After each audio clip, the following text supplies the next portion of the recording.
আহমেদাবাদের শান্ত সকালে ঝড় হয়ে এলেন মোহাম্মদ সিরাজ। তার একটা বল বজ্রপাত হয়ে আছড়ে পড়ল ক্রিজে।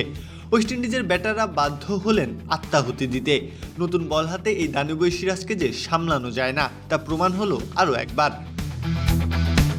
প্রথম টেস্টে টস জিতে ব্যাটিং নিলেন ক্যারিবীয় অধিনায়ক রস্টন চেজ, আর ওটাই যেন দুঃস্বপ্ন হয়ে এলো ব্যাটারদের জন্য, যার কারিগর সিরাজ। তিনি যেন বল নয়, একটা আগুনের গোলা ছুটছিলেন। গতি, বাউন্সার, নিখুঁত লাইন লেন্থ, তিন জিনিসের সংমিশ্রণে তৈরি করলেন এক মরণ ফাঁদ।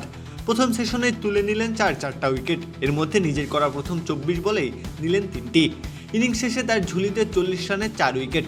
সংখ্যাটা খুব সাধারণ মনে হলেও নতুন বলে তার সৃষ্টি করা ত্রাস ভিন্ন কিছুর কথা বলে। প্রথমের ওই ধাক্কা সামলাতে না পেরে ক্যারিবীয় ব্যাটিং লাইন আপ ছিন্ন ভিন্ন হয়ে গেল। শেষ পর্যন্ত গুটিয়ে গেল মাত্র 162 রানে। ওয়েস্ট ইন্ডিজের ব্যাটিং মেরুদণ্ড ভাঙার সঙ্গে সিরাজ ভাঙলেন আরও এক রেকর্ড। রুচি চানাচুর অরিজিনাল মিক্স, চানাচুরের আসল স্বাদ। অস্ট্রেলিয়ার মিচেল স্টার্ককে পিছনে ফেলে এবছরের বিশ্ব টেস্ট চ্যাম্পিয়নশিপের শীর্ষে এখন সিরাজ। 7 ম্যাচে তার শিকার এখন 31 উইকেট। স্টার্ক থেমে আছেন 29-এ। সংখ্যার এই হিসাব স্পষ্ট বলে দিচ্ছে বিশ্ব ক্রিকেটে সিরাজের আধিপত্য বিস্তারের গল্প।